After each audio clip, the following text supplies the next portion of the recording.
আজকে পড়ছি রবীন্দ্রনাথ ঠাকুরের লেখা বলাই। গল্পটি রবীন্দ্রনাথ ঠাকুরের গল্পগুচ্ছ এর অন্তর্ভুক্ত। রবীন্দ্রনাথ ঠাকুরের গল্পগুচ্ছ এর মূল প্রকাশক ছিল Bharati press, Indian publishing house, যা ঠাকুর পরিবারের মালিকানাধীন। এটি প্রথম সংকলন হিসেবে প্রকাশিত হয় 1900 সালে। যদিও গল্পগুলো এর আগে বিভিন্ন পত্রিকায় আলাদাভাবে লেখা এবং প্রকাশিত হয়েছিল। মানুষের জীবনটা পৃথিবীর নানা জীবের ইতিহাসের নানা পরিচ্ছেদের উপসংহারী, এমন একটা কথা আছে। লোকালয়ে মানুষের মধ্যে আমরা নানা জীবজন্তুর প্রচ্ছন্ন পরিচয় পেয়ে থাকি, সে কথা জানা। বস্তুত আমরা মানুষ বলি সেই পদার্থকে যেটা আমাদের ভিতরকার সব জীবজন্তুকে মিলিয়ে এক করে নিয়েছে। আমাদের বাঘ গরুকে এক খোয়ারে দিয়েছে পুরে, অহিনকুলকে এক খাঁচায় ধরে রেখেছে।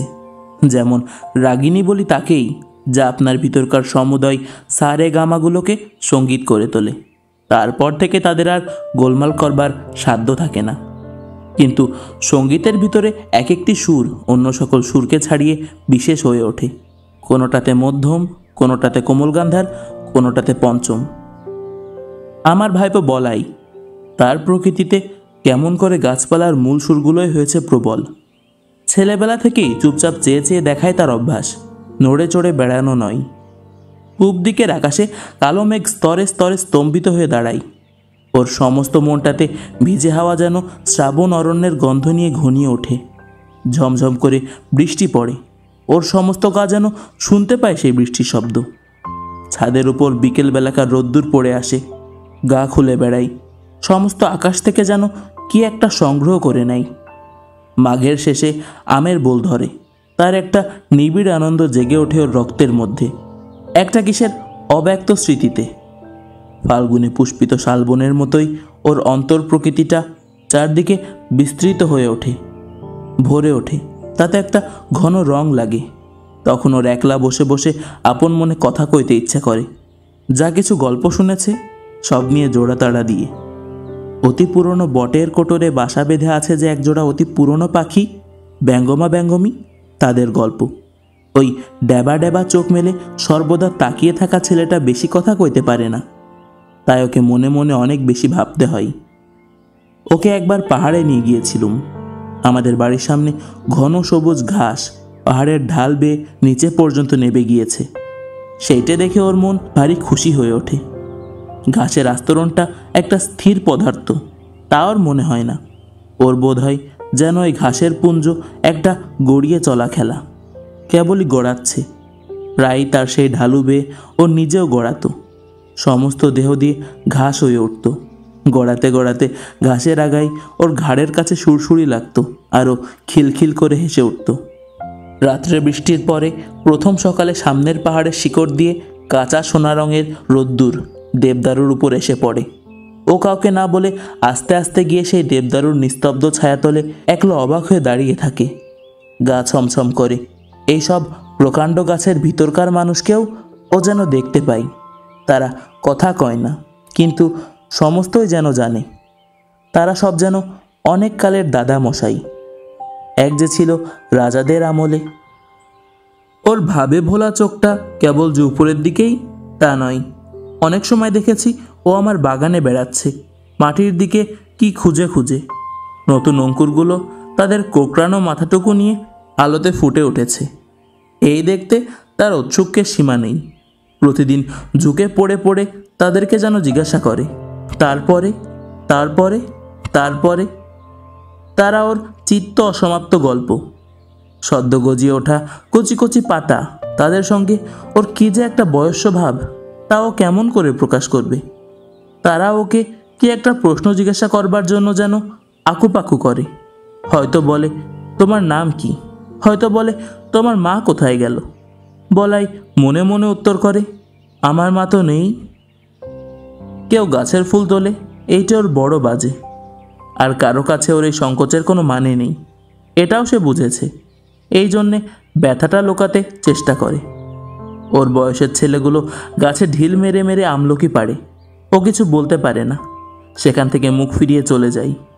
ওর সঙ্গীরা ওকে খেপাবার জন্য বাগানের ভিতর দিয়ে চলতে চলতে ছড়ি দিয়ে দুপাশের গাছগুলোকে মারতে মারতে চলে। ফস করে বকুল গাছের একটা ডাল ভেঙে নেয়। ওর কাঁদতে লজ্জা করে, পাছে সেটাকে কেউ পাগলামি মনে করে। ওর সবচেয়ে বিপদের দিন যেদিন ঘাসিয়ারা ঘাস কাটতে আসে, কেননা ঘাসের ভিতরে ভিতরে ও প্রত্যহ দেখে দেখে বেরিয়েছে। এতটুকুটুকু লতা, বেগুনি হলদে নামহারা ফুল, অতি ছোট ছোট, মাঝে মাঝে কণ্টিকারি গাছ, তার নীল নীল ফুলের বুকের মাঝখানটিতে ছোট্ট একটুখানি সোনার ফোঁটা। বেড়ার কাছে কাছে কোথাও বা কালমেঘের লতা, কোথাও বা অন্তমূল, পাখিতে খাওয়া নিমফলের বিচি পড়ে ছোট ছোট চারা বেরিয়েছে। কি সুন্দর তার পাতা, সমস্তই নিষ্ঠুর নিড়ানি দিয়ে দিয়ে নিড়িয়ে ফেলা হয়।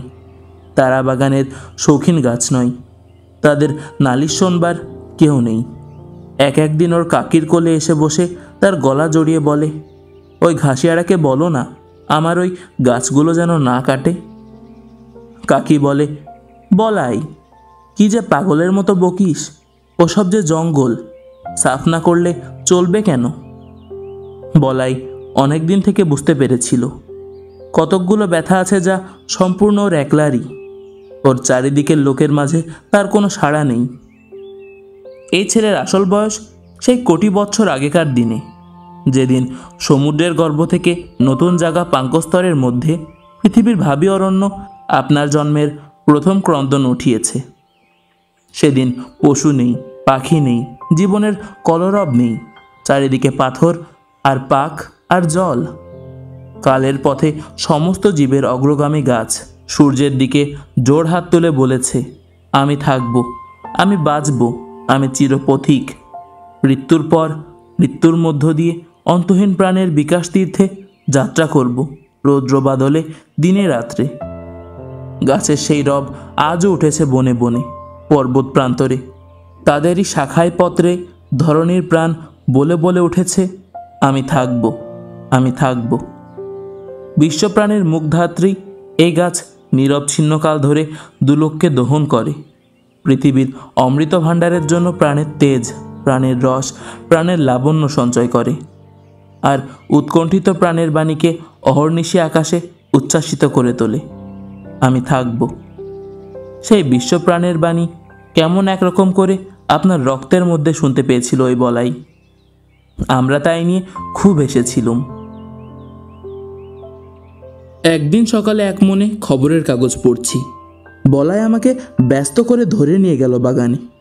এক জায়গায় একটা চারা দেখিয়ে আমাকে জিজ্ঞাসা করলো, কাকা এ গাছটা কি? দেখলুম একটা শিমুল গাছের চারা বাগানের খোয়া দেওয়া রাস্তার মাঝখানেই উঠেছে। হায় রে, বলাই ভুল করেছিল আমাকে ডেকে নিয়ে এসে। এতটুকু যখন এর অঙ্কুর বেরিয়েছে শিশুর প্রথম প্রলাপটুকুর মতো, তখনই এটা বলাইয়ের চোখে পড়েছে। তারপর থেকে বলাই প্রতিদিন নিজের হাতে একটু একটু জল দিয়েছে। সকালে বিকেলে ক্রমাগত ব্যগ্র হয়ে দেখেছে কতটুকু বাড়ল। শিমুল গাছ বাড়েও দ্রুত, কিন্তু বলাইয়ের আগ্রহের সঙ্গে পাল্লা দিতে পারে না। যখন হাত ধুয়ে কুচু হয়েছে, তখন ওর পত্র সমৃদ্ধি দেখে ভাবলে এ একটা আশ্চর্য গাছ। শিশুর প্রথম বুদ্ধির আভাস দেখবা মাত্র মা যেমন মনে করে আশ্চর্য শিশু, বলাই ভাবলে আমাকেও চমৎকৃত করে দেবে। আমি বললুম, মালিকে বলতে হবে, এটা উপড়ে ফেলে দেবে। বলাই চমকে উঠল, এ কি দারুণ কথা। বললে, না কাকা, তোমার দুটি পায়ে পড়ি, উপড়ে ফেলো না। আমি বললুম, কি যে বলিস তার ঠিক নেই, একেবারে রাস্তার মাঝখানে উঠেছে, বড় হলে চারদিকে তুলো ছড়িয়ে অস্থির করে দেবে। আমার সঙ্গে যখন পারলে না, এই মাতৃহীন শিশুটি গেল তার কাকির কাছে। কোলে বসে তার গলা জড়িয়ে ধরে ফুপিয়ে ফুপিয়ে কাঁদতে কাঁদতে বলল, কাকি তুমি কাকাকে বারণ করে দাও, গাছটা যেন না কাটেন।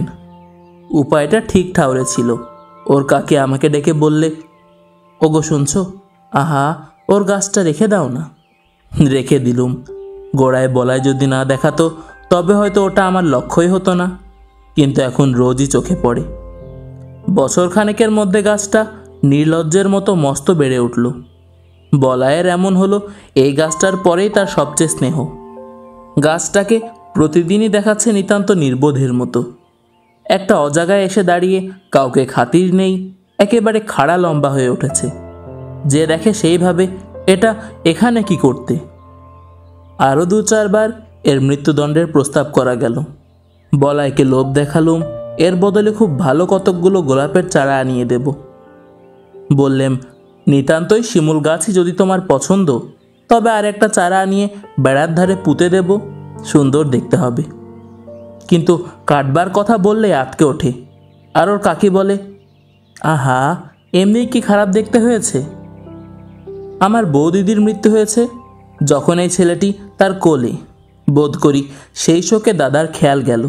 তিনি বিলেতে ইঞ্জিনিয়ারিং শিখতে গেলেন। ছেলেটি আমার নিঃসন্তান ঘরের কাকির কোলেই মানুষ। বছর 10 পর দাদা ফিরে এসে বলাইকে বিলাতি কায়দায় শিক্ষা দেবেন বলে প্রথমে নিয়ে গেলেন সিমলেই, তারপরে বিলেতে নিয়ে যাবার কথা। কাঁদতে কাঁদতে কাকির কোল ছেড়ে বলাই চলে গেল। আমাদের ঘর হলো শূন্য। তারপরে 2 বছর যাই। ইতিমধ্যে বলাইয়ের কাকি গোপনে চোখের জল মোছেন, আর বলাইয়ের শূন্য শোবার ঘরে গিয়ে তার ছেঁড়া এক পাটি জুতো, তার রাবারের ফাটা গোলা আর জানোয়ারের গল্পওয়ালা ছবির বই নাড়েন চাড়েন। এতদিনে এইসব চিহ্নকে ছাড়িয়ে গিয়ে বলাই অনেক বড় হয়ে উঠেছে। এই কথা বসে বসে চিন্তা করেন। কোন এক সময় দেখলুম লক্ষ্মী ছাড়া শিমুল গাছটার বড় বাড় বেড়েছে। এত দূর অসঙ্গত হয়ে উঠেছে যে প্রশ্রয় দেওয়া চলে না। এক সময় দিলুম তাকে কেটে। এমন সময় সিমলে থেকে বলাই তার কাকিকে এক চিঠি পাঠালে, কাকি, আমার সেই শিমুল গাছের একটা ফটোগ্রাফ পাঠিয়ে দাও।